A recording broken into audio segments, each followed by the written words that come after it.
Yan ang pahirapang pag-rescue sa ilang residenteng natrap sa gitna ng sapa sa barangay Poblasyon sa Caraga, Davao Oriental kahapon. Sa ulat ng Super Radio Davao, biglang tumaas ang tubig kasunod na mga pag-uulang dulot ng Bagyong Kabayan, kasama ang isang sanggol sa mga nailigtas. Bukod sa kanila, may dalawa ring residente sa barangay San Jose na nasagip ng Philippine Coast Guard. Iniulat naman ng Office of Civil Defense na may isang lalaking nawawala sa bayan ng Manay matapos umanong tangayin ng rumaragasang baha. Base sa kanilang datos, mahigit 400 pamilya na ang inilikas sa Davao Region dahil sa Bagyong Kabayan. 27 Vietnamese POGO workers ang nakauwi na sa kanilang bansa. Sila po yung mga nasagip sa NAIA dahil mga nabiktima raw ng human trafficking. Balitang hatid ni Nico Wahe, exclusive.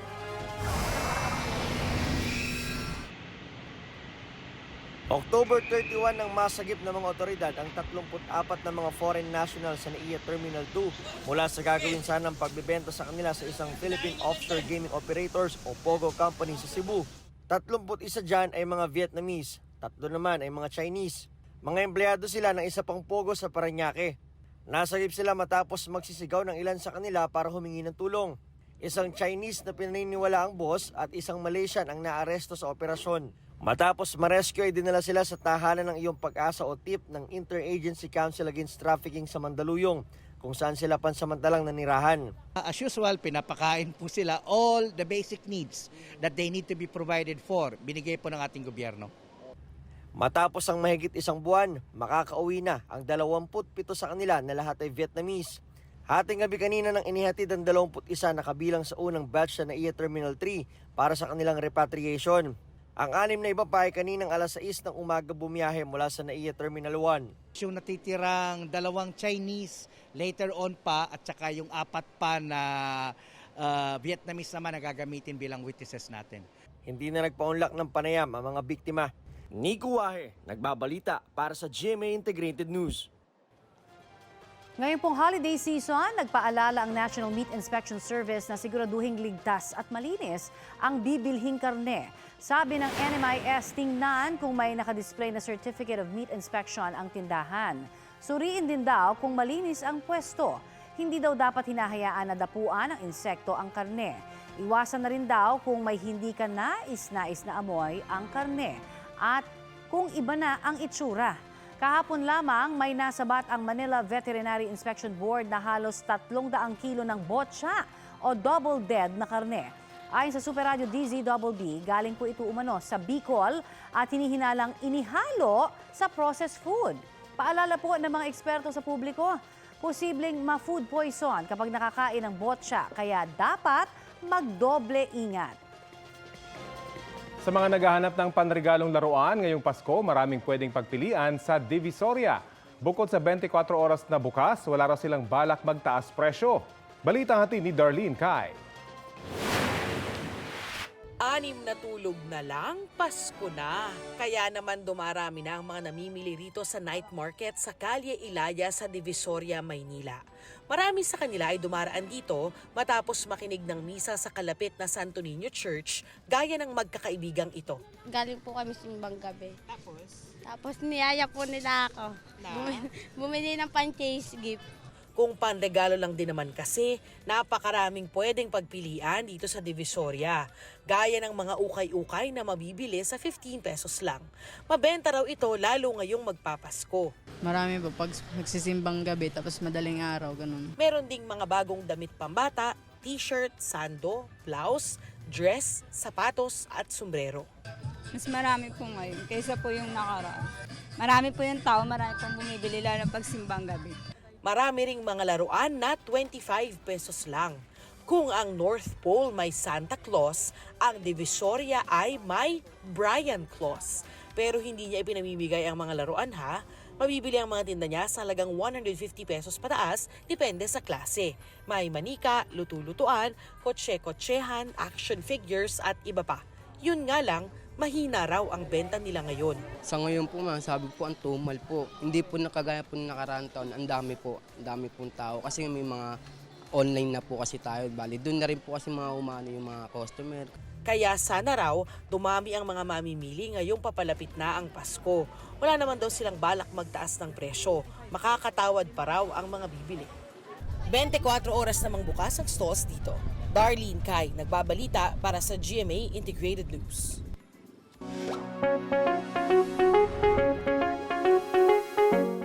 Mahigit 2,700 bagong kaso ng COVID-19 ang naitala ng Department of Health mula December 12 hanggang 18. Ito na ang pinakamataas na weekly tally sa loob ng 24 na linggo. Mas mataas din po yan ng 50% kumpara sa sinundang linggo. 16 naman ang itinuturing na severe o critical sa mga bagong kaso. 16 din po yung mga bagong naitalang namatay ng dahil sa sakit. Muling paalala ng DOH, huwag maging kampante sa banta ng COVID-19. Ito na ang mabilisang balita. Hindi regalo kundi isang granada ang gumulat sa isang barangay chairman sa Jaén, Nueva Ecija. Sa CCTV, kita ang pagparada ng isang motorsiklo na may sakay na 2 lalaki sa bahay ni Kapitan Teodoro Cruz. Doon may hinagis sila tsaka mabilis na umalis. Ayon kay Cruz, isang granada na wala na raw pin ang hinagis sa kanyang bahay. Hindi naman daw yun sumabog. Sa Banate, Iloilo, isang pulis ang sinaksak ng isang lalaki. Sa video, kita ng paghabol ng lalaki na may hawak na panaksak sa grupo ng mga pulis. Maya-maya, nadapa ang biktima na si Executive Master Sergeant Jeronimo Gano, kaya siya nasaksak sa likod. Doon na siya binaril ng mga pulis na kanyang ikinamatay. Ayon sa pulisya, pinasusuko lang nila ang lalaki ang kutsilyong dala niya pero nag-amok ito. Isang sibilyan ng sugatan na pinaniniwalaang tinamaan ng ligaw na bala mula sa bumaril na pulis. Wala pang desisyon ng kaanak na lalaki kung magsasampa sila ng reklamo laban sa pulisya. Hinimok ng Department of the Interior and Local Government ang mga lokal na pamahalaan na ipagbawal na ang mga paputok. Para kay Interior Secretary Benher Abalos, mas mainam na magdaos na lamang ng public fireworks display para ligtas ang pagsalubong sa bagong taon. Kahapon ay sinimula na ng Department of Health ang kampanya laban sa paputok sa Mandaluyong. Barabarangay na po ang kampanya nila dahil 2 bagong taon nang tumataas ang bilang ng mga nasasaktan dahil sa paputok. Sa datos ng DOH, 271 ang nasugatan sa paputok nang salubungin ang taong 2023. 188 naman sa parehong panahon noong salubong 2022. Sa Metro Manila, Kuwitis ang pangunahing sanhi ng firecracker-related incidents. Mga kapuso, kayo rin ho ba ay nawiwili sa pagbirit sa videoke ngayon pong, di ba, sunod-sunod yung mga Christmas parties? Oo nga, abay hinahinay sa paghawak ng mikropono at alamin kung may ordinansang umiiral sa inyong lugar tungkol dyan. Balitang hatid ni Ian Cruz.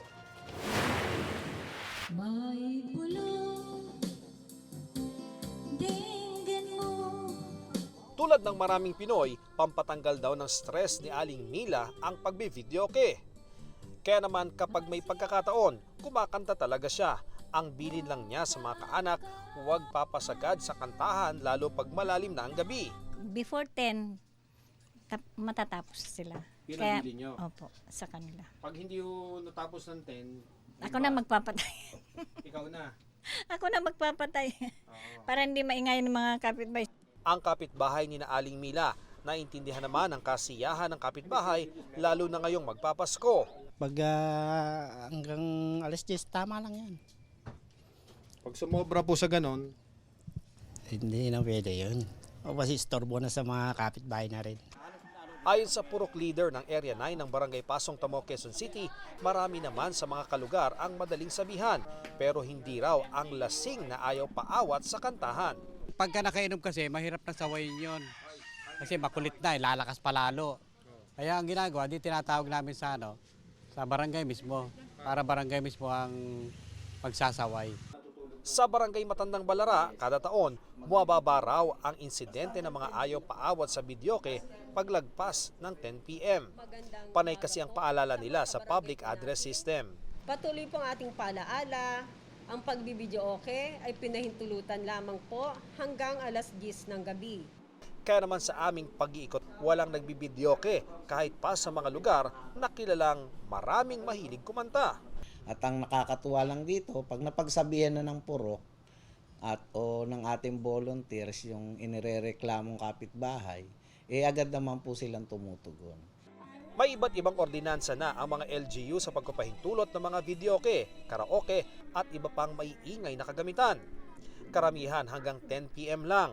Noong kasagsagan ng pandemya, may mga syudad na nagbawal din ng videoke mula 7 AM hanggang 5 PM para hindi maabala ang mga nasa online classes. Sa Kamara, 2016 pa huling may naghain ng panukala na isabatas ang Anti-Late Night Videoke Bill noong 17th Congress. Pero wala pa muling bagong naghaing panukala ukol dito. Ian Cruz nagbabalita para sa GMA Integrated News. Iba-iba nga ang ordinansa sa bawat lugar kung hanggang anong oras lang talaga dapat mag-videoke. Kaya nga, ano bang pinaka-ideal na oras para hindi makaistorbo ng kapitbahay? Ay na. Tinanong namin ng netizens kung ang sabi nila sa usapang yan. 10 PM lang daw dapat ang limit para sa videoke, sabi ni Rafael Agustin. Para naman daw makapagpahinga at makatulog pa ng mahaba. Oo Ang naman. gigising nung maaga, lalo ngayon, ano, may simbang gabi. Eh, ayaw naman natin lahat marinig yung Oo ibang nga. boses, di ba? Sabi naman ni Peter Cesar, hanggang 9 ng gabi lamang kapag ka ordinaryong araw. Pero magdamagan kapag Pasko at Bagong Taon. Ayun. Pero para po kay Joey Soriano, may okasyon man o wala, dapat hanggang alas 9 lang. Yung iba naman daw kasi gustong matulog ng maaga. Suggestion naman ni Romulo Mendones, kahit hanggang alas 4 ng umaga kapag bisperas ng Pasko at Bagong Taon. Pero kapag normal na araw lang, hanggang alas 11 lang dapat ng gabi. Late na rin yun, ha? Mga kapuso, makisali sa aming online talakayan sa iba't ibang issue at kung may mga nais din po kayong maibalita sa inyong lugar, mag-PM na sa Facebook page ng Balitang Hali. Nakabalik na sa bansa si Pangulong Bongbong Marcos matapos dumalo sa ASEAN-Japan Commemorative Summit. Bago po niyan, isa sa mga napagkasunduan ng Pangulo at ni Japanese Prime Minister Kishida Fumio ang mabilis na pagbuo sa Reciprocal Access Agreement. Ayon sa Pangulo, malaking tulong sa Pilipinas ang pagbuo ng RAA. Una nang sinabi ng Pangulo na ang mga benepisyo sa RAA ay pareho ng Visiting Forces Agreement ng Pilipinas at ng Amerika. Bukod sa Japan, isinusulong din ng Pangulo ang pagpapalakas ng alyansa ng Pilipinas sa iba pang bansa sa Indo-Pacific region. Nahikayat din daw ng Pangulo ang mga negosyante sa Japan na mamuhunan sa Pilipinas. Nasa 14.5 billion pesos na ang halaga ng pangakong investments ang iniuwi ng Pangulo. Retirement ng mga OFW ang isa sa mga pinaghahandaan ngayon ng gobyerno. Sa pagtaya kasi ng Department of Migrant Workers, milyong-milyong OFW sa magre-retiro bago ang taong 2040. Balitang hatid ni Cedric Castillo. Sa 30 taong pagiging OFW ni Rene, samot-saring trabaho na raw abroad ang napasok niya. Pero ngayong malapit na siyang maging senior citizen, saka naman daw siya nabakante. Pag nag-a-apply na ako dito local, medyo ang hirap maghanap ng trabaho. Oo, kasi ang banat kagad nila, overqualified ka. Ang nagiging kinauwian tuloy ng mga matatanda ng mga OFW, sa bahay na lang, tambay na lang. Ayon sa DOLE, alinsunod sa Republic Act 10911 o Anti-Age Discrimination Law, kakayahan at hindi edad ang dapat na basehan sa pagtanggap sa mga aplikante. There should be equal employment opportunities for in all our recruitment practices. Ayon naman sa Department of Migrant Workers o DMW, dapat paghandaan na ang pagbuhos ng mga magre-retirong OFW. By 2040, marami ng mga uuwi na mga retiring overseas Filipino workers. Nung early 2000 kasi nagkaroon ng, up to now, no, may boom sa deployment natin. They have been going out in millions. So we have to be ready when they start coming in. Ngayon pa lang, may mga programa na raw ang DMW para sa mga OFW na balak magretiro.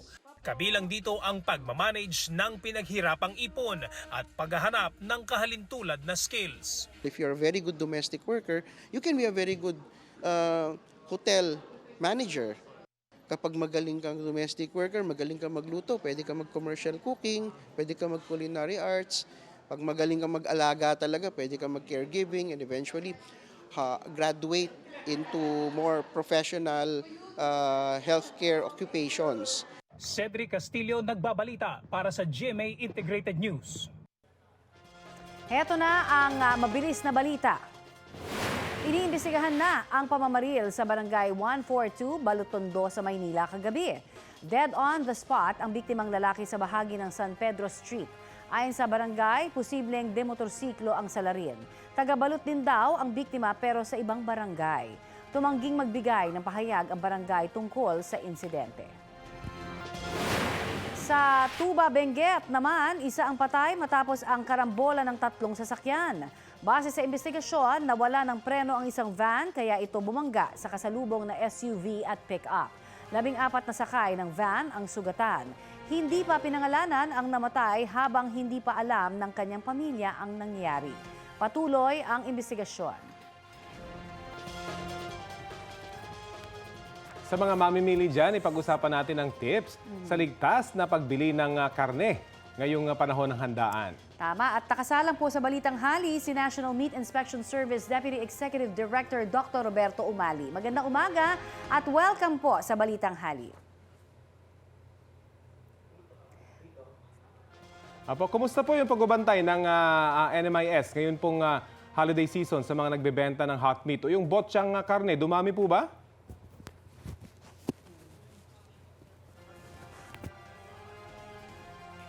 Dr. Roberto? Alright, atin pong babalikan na lamang ang NMIS tungkol pa rin po sa mga botsyang karne na nahuhuli sa merkado at hinahalo sa processed meat. Importante yan kasi nga ngayon ang daming bumibili ng mga karne. Mr. Umali, nandyan po kayo sa linya? Ay, magandang umaga po sa ating Ayun, lahat. okay. Sir Rafi and Ma'am Connie. Magandang tanghali po ulit. Yung tanong lang po namin kanina, kumusta po yung pagbabantay ng NMIS ngayon pong holiday season sa mga nagbebenta ng hot meat? O yung mga botsyang karne, dumadami pa ba? Continuous po yung monitoring and surveillance po ng National Meat Inspection Service sa ating mga public and private markets, including yung mga supermarkets po natin. With the participation, siyempre yung suporta po ng Department of Agriculture, Inspectorate and Enforcement, plus yung ating suporta coming from the local government units. So patuloy po na nagmo-monitor and surveillance yung ating team para masiguro po na ating mga binibentang karne sa ating mga palengke at supermarket ay safe at dumaan po sa mga tamang pagsusuri po ng mga veterinaryo at meat inspector. So dumami po ba yung mga nagbebenta ng botya? May mga instances po na meron pa rin na nahuhuli po ang National Meat Inspection Service and the local government units. Okay. Kaya minarapat po na kahit hindi po Pasko, sabihin natin, regular o monthly o daily, di po monitoring natin sa ating mga palengke, Okay. sa ating mga supermarkets na ma-assured lang natin na ating mga karning kinakain po ay na-inspect po ng ating mga government inspectors. Opo, Dr. Umali, paano ba mabilis na matukoy kung sariwa nga yung karne o hindi? Una po, dapat lagi pong tandaan bilang isang consumer, yung pong ating permit, inisyu po ng mga veterinary inspector galing sa poultry or the slaughterhouse. Ito po yung meat inspection certificate na dumaan po sa tamang pagsusuri. At the same time, galing po sa mga accredited ng National Meat Inspection Service. At the same time, yung galing po sa ating local government units. At yung tatak na pagkasuri, yung pong mga tatak. Dapat tangkiligin lang po natin yung mga may tatak. At the same time, meron po mga permit na inisyu po ng mga inspector o veterinarian. So hanapin, tanungin kung nasaan yung mga permit na ito. Opo, lagi po daily operations po, kada katay po, lahat po yan ay libreng ibinibigay sa ating mga mga kliyente, like yung ating mga makakatay, na ito po ay dapat nakasabit po sa ating mga stalls, sa meat stalls, and even yung ating mga supermarket. Dr. Umali, I can imagine ang sakit po ng ulo ninyo, no? Lalo na pag naihalo na sa processed food yung mga botsyang karne. Ang gusto ko natin malaman ngayon, paano ba natin matutukoy kung naihalo, hindi ba, doon sa processed na food or meat, yung mga botsa na ito? Ito po yung napakahirap sa role po ng NMIS, lalo na po ang processed products ay under the jurisdiction of the Food and Drug Administration na po. Kaya nga lagi po namin sinasabi sa ating mga even yung mga processors, yung ating mga negosyante na sana tangkilikin lang yung may mga permit issued, inspect by the National Meat Inspection Service bago po ito ay gamitin sa mga processed product. Okay, pero meron bang palatandaan? Para lang din ho dun sa ating mga kapuso, no, na siyempre nangangamba, baka mamaya binibili namin, meron na palang halong botsa. Meron bang amoy yan? May itsura na dapat namin makita? Sa mga fresh meat po, dapat ang normal color po kasi ng isang baboy is sabihin natin is pinkish grayish. Yung po mga double dead, makikita na po natin, ito po yung maputla na po. At usually, para humaba po yung life span ng karne, minsan nakababad po sa isang yellow. Oo. So, yung mga likewise, yung amoy po ng produkto. So, definitely, pag mayroon pong amoy ang isang karne o products, ay ibig sabihin, nagbumultiply na po yung mga bakterya. Dapat, ito po mga ganitong mga observation ay dapat hindi na po binibili ng ating mga consuming public. Alright, marami pong salamat sa inyong paggabay sa amin, Dr. Roberto Umali ng National Meat Inspection Service. Thank you, sir. Maraming salamat po.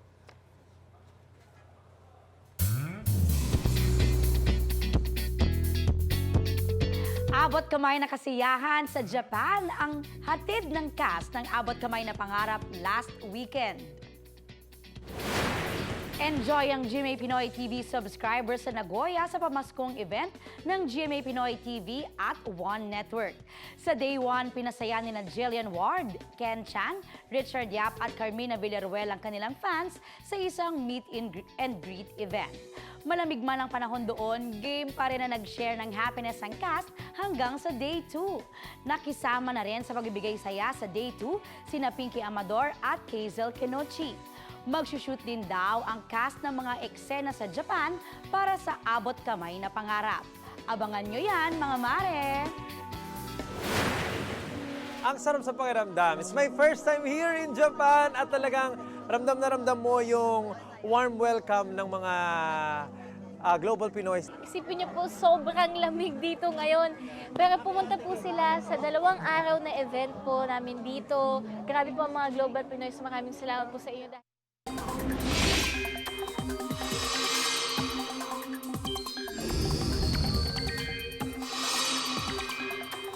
Nakataas po ngayon ang rainfall advisory sa ilang bahagi ng Luzon.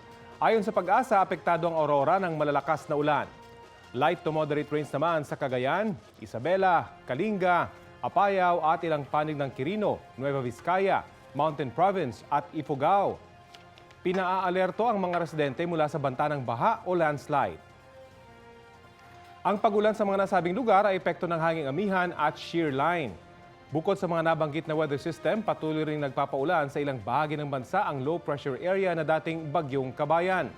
Huling namataan ng Pag-asa ang LPA, 290 kilometers west-southwest ng Zamboanga City. Mababa na ang tsansa ng LPA na maging bagyo ulit. Inaasahan itong lalabas ng Philippine Area of Responsibility sa loob ng 2 o 3 araw. Halos buong Mimaropa Region, Visayas at Mindanao ang makararanas ng ulan sa mga susunod na oras. Posible ang heavy to intense rain sa ilang lugar na maaaring magdulot ng baha o landslide. Uulanin din ang iba pang bahagi ng Luzon kasama na po ang Metro Manila base sa rainfall forecast ng Metra Weather. Mga kapuso, patuloy na nagpapakawala ng tubig ang Angat at Ipo Reservoir. 3 gate ang nakabukas sa mga nasabing dam. Sa kabila niyan, mas mataas pa rin ang water level sa mga ito ngayong araw kumpara kahapon ayon sa Pag-asa. Bumaba naman ang antas ng tubig sa Lamesa, Ambuklao, Binga, San Roque, Pantabangan, Magat at Caliraya. Ngayon pong holiday rush na, inaasahan na ang dagsa ng mga biyahero sa Parañaque Integrated Terminal Exchange o PITX. Nakasalang sa balitang hali ang head ng Corporate Affairs and Government Relations ng PITX na si Jason Salvador. Magandang umaga at welcome po sa Balitang Hali. Magandang umaga, Sir Rafi, Ma'am Connie. Magandang umaga po sa inyo lahat sa mga kapuso nating nanonood. Good morning, sir. Kamusta ho ang paghahanda ninyo ngayong holiday rush? Ramdam na ho ba yung pagdami ng mga bumabiyaheng pasahero natin? Opo, Ma'am Connie, ito, napuspusan po ang paghahanda natin para sa darating na Kapaskuhan at Bagong Taon. Ito, medyo nararamdaman na po natin ang pagtaas na bilang ng ating mga pasahero. As sa perceive po natin, magmula December 15 hanggang January 3, hindi po bababa sa 2.6 million passengers ang dadaan dito sa PITX. Kaya naman ito, kami abalang-abala upang matugunan ang hamon na ito. Oo nga, I can imagine sa Friday, sa paparating na weekend pati, marami na rin ho tayong mga mag-uuwian, lalo na Meron ho ba tayo mga problema na at least kinakaharap ngayon para at least yung ating mga biyahero po na sinasabi magsasakay dyan, may masasakyan pa rin by that time, di ba? Baka inyong inaayos na sa ngayon pa lamang. Opo, wala naman pong problema tayong nararanasan, awa ng Diyos. Kasi maaga pa lang, pagkatapos pa lang po ng undas, Ma'am Connie, nilatag na po kagad natin ang ating preparations at isa yan sa tinugunan natin kagad. Na tiyakin na may sapat pong bilang ng mga pampublikong sasakyan yung ating mga pasahero. Kaya as early as November, nakipag-usap na po tayo sa mga transport operators natin para sa kanilang mga additional units. And then nakipag-usap din po tayo sa regulators natin tulad ng DOTR at LTFRB para po sila makapagbigay ng mga special permits. Ang maganda lang dito, Ma'am Connie, Sir Rafi, yung LTFRB, magtatalaga po sila ng mga kawani right on the ground dito sa PITX para kung kinakailangan pa ng additional units right there and then, makakapagbigay po sila ng special permits. Lahat po ito nakalatag and then magsiset up din po sila ng mga help desk dito upang sa ganun, alalayan din yung ating mga kababayan sa kanilang paglalakbay. Nagkaroon po ba ng pagtaas sa bus fare ngayong holiday season at yung mga mag-walk-in ika nga, hindi nakabili ng ticket beforehand? Pwede pa ba? Ay, wala pong pagtaas ng presyo, Yan po yung ating binabantayan. Katuwang po natin ng DOTR, LTO at LTFRB dyan para tiyakin na hindi naman na mabigatan yung ating mga biyahero. Alam naman natin na napakaraming gastusin ngayon. So tiniyak po natin na wala pong magiging dagdag presyo. Yung sa mga walk-ins, meron pa naman po. Kaya lang, siyempre na-advise natin, Sir Rafi, hanggat maaari, i-advance booking na po nila yan. Bumili sila ng ticket na maaga. Kasi pag last minute, dyan po tayo nagkakaroon ng konting pag-iintay, konting pagpipila at konting pagsisikip. Opo, paano nyo naman po tinitiyak yung seguridad ng mga pasahero? May dagdag na security measures ba kayong ipinatupad para handa yung ating mga biyahero pagpasok po dyan sa PITX? Ay, oo, Sir Rafi, yan po yung talagang pinapatupad natin dito. Kahit po hindi holiday season, mahigting na po yung seguridad natin dito. Pagpasok pa lang po nila, meron na po tayong mga metal detectors dyan. Tapos sa mga bagahe po, isa-isang sinusuri ng ating mga security personnel. And then may mga bomb sniffing K9s din po tayo rito upang tiyakin na wala po makakapasok na hindi ka nais-nais na bagay. Bukod dito, siyempre, nandito rin po ang mga kawani ng PNP, round the clock, 24/7 po yan. Bukod dyan, nagdagdag pa po tayo ng mga own security, naka-plain clothes, para sa ganun, nakaikot po sila mabuti at minamanmanan at tiyakin na magiging ligtas, matahimik yung paglalakbay ng ating mga kapuso. Bawal po yung mga paputok, Naku, bawal po, Sir Rafi, kasi alam niyo naman, yung mga pyrotechnics, pag nainitan po yan, may posibilidad po na magliyab at mag-create po ng sunog. So mahigpit po natin pinagbabawal yan. Kasama po ng mga matalim na bagay, konting mga pwede pong gamitin na armas. At of course, yung mga bagay po na may masangsangan na amoy. Kasi siyempre napaka-uncomfortable naman po sa mga kapuso natin babiyahe kung makukulong sila sa isang pampublikong sasakyan na air condition na medyo masama yung amoy. So hindi po natin pinapayagan yan. Opo, ako matanong ko lamang, wala ho bang magiging pagbabago sa inyo pong schedule sa darating po na mismong araw ng Kapaskuhan at bagong taon? Lahat po ba ay babiyahe pa rin? Ay po, wala pong pagbabago. Ang PITX po mananatiling bukas. Pasko, bagong taon, lahat po ng holidays, bukas po tayo. Pero ganun pa man, siyempre yung mga biyahe po natin, baka mabawas-bawasan po ng konti pagdating po ng bisperas, Kasi siyempre magse-celebrate din naman po yung ating mga transport workers. Pero pagdating po ng 25, back to normal po yan. Ganun din po sa bagong taon. Pagdating po ng bisperas, baka bumagal po ng konti. Pero January 1, dire-diretso na po tayo ulit, Ma'am Connie. Saan po makikita? May website ba kayo para doon sa mga biyahe po? Para at least hindi sila basta magugulat na wala palang biyahe that time sa kanilang mga probinsya? Opo, Ma'am Connie, they can check that out sa ating website, sa ating social media pages. Meron po tayong Facebook page, Twitter, meron din po tayong TikTok, para po sa mga karagdagang kaalaman para sa ating mga pasahero. Ay, TikTok ha? Maraming pong salamat sa inyo, Mr. Jason Salvador ng PITX. Thank you, sir. Salamat din po. Ingat po tayo lahat.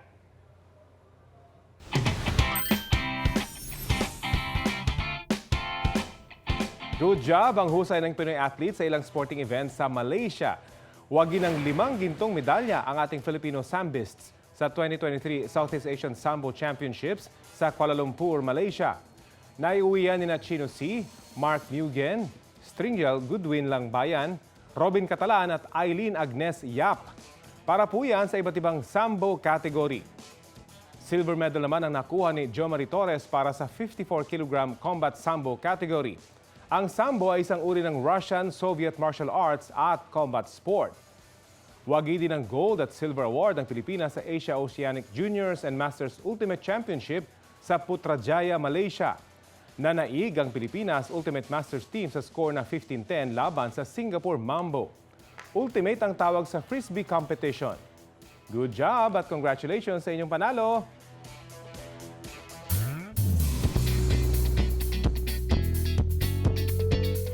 Adrenaline junkie mode on na si 2023 Miss Universe Philippines Michelle D sa pagsabak niya sa taping ng Black Rider.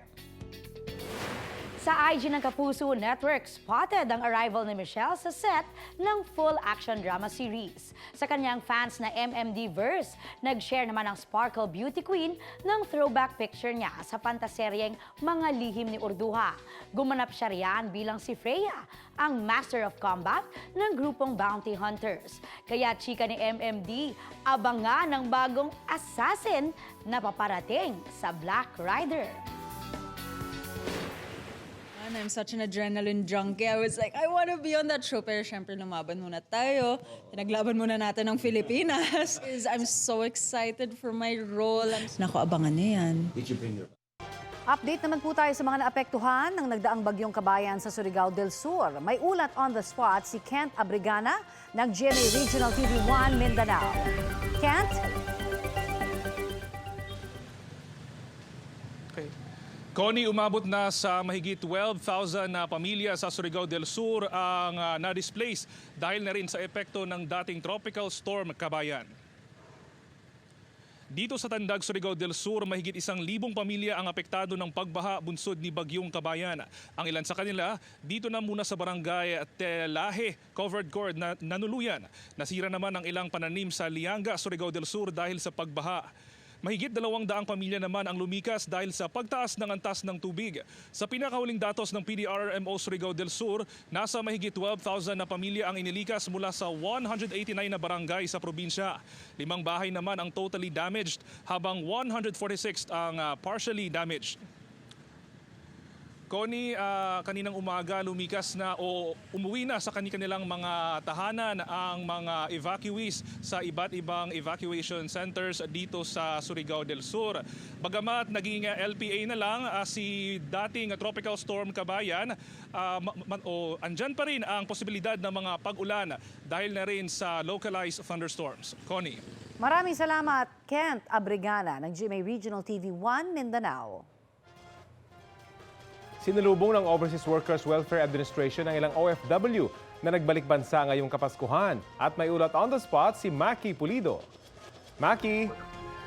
Alam mo, Rafi, dahil may mga baong malulungkot na karanasan sa pagtatrabaho abroad, tuwing Pasko may salubong ang OWA sa mga kababayan nating OFW sa airport. Ang salubong ngayong taon nagsimula kahapon. Ang sabi ng mga taga-OWA, halos lahat ng mga flights na maraming sakay na OFW, karaniwan galing ng Middle East, ay sinasalubong nila sa airport. Paglabas pa lang ng tube, may kumakanta ng choir, ang OWA staff at staff ng ilang pribadong kumpanya inabutan ang mga OFW ng gift packs. Ilan sa mga OFW, lalo na yung mga distressed OFWs na kinailangan i-repatriate, dinala muna sa holding area, doon nagka-raffle pa. May cash prize na 10,000 hanggang 50,000 pesos at marami dun sa mga distressed OFWs nakatanggap ng 10,000 cash prize. Ang sabi ni Arnel Ignacio, ang Deputy Director ng OWA, marami sa mga OFW matagal nang hindi nakapagpasko sa Pilipinas, kaya gusto ng OWA na paglabas pa lang ng eroplano, may paramdam na sa kanila ang Paskong Pinoy. Rafi? Maraming salamat, Maki Pulido. Patuloy ang pagdating ng mga pasahero sa Manila North Harbor Terminal na balik normal na ang operasyon ngayong araw. Kumustahin natin ang sitwasyon doon sa ulat on the spot ni Chino Gaston. Chino! Tama ka dyan, Rafi, no? Nakaalis na nga ang 4 na barko ng isang passenger ship company na naantala ang biyahe dahil sa masamang panahon dulot ng bagyo nitong mga nakaraang araw. Back to normal ang operations dito sa Manila North Harbor Terminal matapos bawiin ng Philippine Coast Guard kagabi ang no-sail order dahil sa pagbuti ng panahon sa Mindanao at Visayas. Ang higit 5,000 pasaherong hindi makaalis lula ng 4 na malalaking passenger ships nakaalis na rin kagabi. Sa ngayon, tuloy-tuloy ang pagdating ng mga pasaherong sasakay sa barkong biyaheng Iloilo at Bacolod na walang aberya. Sila po yung nakikita nyo sa aking likuran po ngayon kanina, di ba, Rafi? Ang problema lamang dito ay dahil naipit nga ang kanilang barkong sasakyan dyan sa may Visayas dahil sa no sail order policy ay inihintay ito. Bagamat nakatakdang dumating naman daw ito 2:00 mamayang hapon. Sa datos ng Philippine Coast Guard, naabot na sa higit 20,000 na mga pasahero ang namonitor na baalis ng mga pandalan sa buong bansa matapos manumbalik ang operations sa pagbawi ng storm signal sa Visayas at Mindanao. Nananatiling nasa heightened alert ang PCG at maging ang lahat ng mga tauhan nito sa mga pantalan hanggang January 3 kung saan inaasang marami ang pabalik ng Metro Manila mula sa bakasyon sa mga probinsya. Rafi, ang problema lang dahil delay nga ng isang araw yung biyahe ng ilang barko ay tiyak na may domino effect daw ito sa mga scheduled na mga biyahe sa mga darating na araw. Kaya ang payo ng PCG sa mga pasaherong babiyahe habang papalapit ng Pasko, i-check po ng mabuti at yung shipping company po or yung passenger company ng inyong mga barko ay inyong tawagan para malaman kung naurong or napalitan yung mga schedule sa mga darating na araw. Rafi. Maraming salamat, Chino Gaston.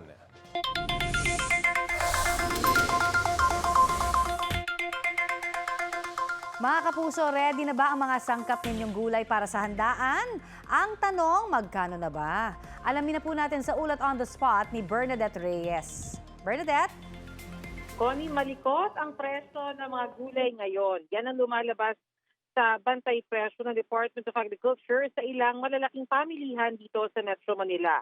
Ang ilang highland vegetables bahagyang tumaas gaya ng repolyo na 60 to 90 pesos per kilo ngayon, samantalang 60 to 80 pesos per kilo lang last week. Ang sayote tumaas din sa 25 to 70 pesos per kilo, samantalang 25 to 60 pesos per kilo lang last week.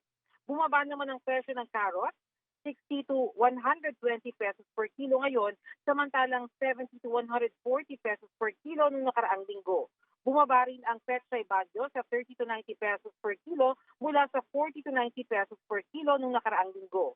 Wala namang pagbabago sa presyo ng patatas na nasa 110 hanggang 200 pesos kada kilo. Bahagya naman tumaas ang ilang gulay Tagalog kagaya ng ampalaya sa 60 to 120 pesos per kilo, samantalang nung nakaraang linggo ay 70 to 120 pesos per kilo. Bumaba naman ang presyo ng sitaw, 60 to 190 pesos, habang last week ay nasa 70 to 150 pesos lang kada kilo. Ang Pechay Tagalog, 40 to 120 pesos per kilo last week, ngayon ay 50 to 100 pesos, habang ang talong 75 to 130 pesos per kilo, habang ngayon naman ay nasa 75 hanggang 120 pesos kada kilo. Connie? Maraming salamat, Bernadette Reyes. Para sa mga naghahanap ng job opportunities abroad, sakto dahil nangangailangan ngayon ng Canada at Japan ng skilled workers. Ayon sa Department of Migrant Workers, umaasa ang gobyerno sa Saskatchewan, Canada na mapipirmahan na sa susunod na taon ang kasunduan para sa pagre-recruit ng Filipino workers. Ang Nova Scotia naman sa Canada pa rin, 300 Pinoy nurses ang kukunin kada taon. Ang Japan, interesado rin sa pag-hire ng Pinoy skilled workers ayon sa TESDA. Kabilang dyan ang welders, pati na rin sa agriculture, hospitality, manufacturing at care industry. Pero may babala ang DMW, mag-ingat sa illegal recruiters at huwag basta-basta pumatol sa mga trabahong nakikita sa social media. Para sa mga lehitimong trabaho abroad, bisitahin ang website ng DMW at pumunta sa Approved Job Orders section.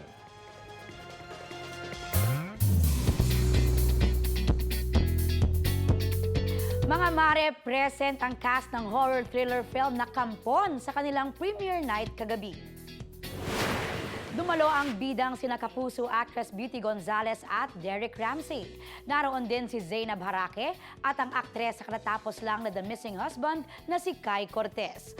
Full support din ng real-life partners, friends at family ni na Beauty at Derek. Happy raw si Derek sa pagbabalik niya sa big screen. Emosyonal ang stolen life star na si Beauty nang mapanood ang kanyang first ever MMFF movie. It's not only a horror film. I'm very proud of it because not only you get scared, but it's also an artsy and napakaganda ng pelikula talaga.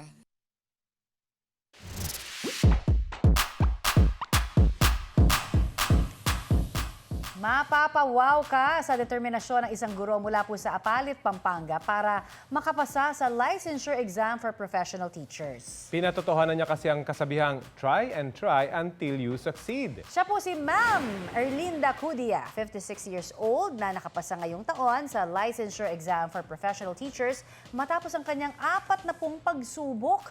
Graduate na mass communication, nagsimula ang passion niya sa pagtuturo noong pong 1989. 2002 nang nagsimula niyang kunin ang LET o LET 2 beses kada taon. Yun na nga, nag-try pa siya sa iba't ibang testing sites pero hindi pa rin nakapasa.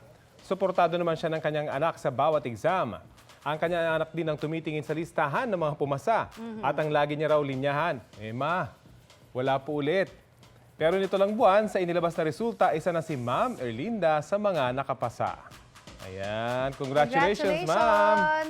Wala naman talagang dapat ikahiya, 'di ba? At least nakikita ng mga estudyante niya, 'di ba, na siya mismo, living example na walang susuko. Oo, tsaka walang edad sa sa learning, Of 'di ba? course. Sa mga ganyan, kahit anong age pa. Nakakabilib Go lang ng go. yung determination. Yun na Diba? nga. Yun Ang ang pagtuturo kailangan. naman, di ba, two-way yan.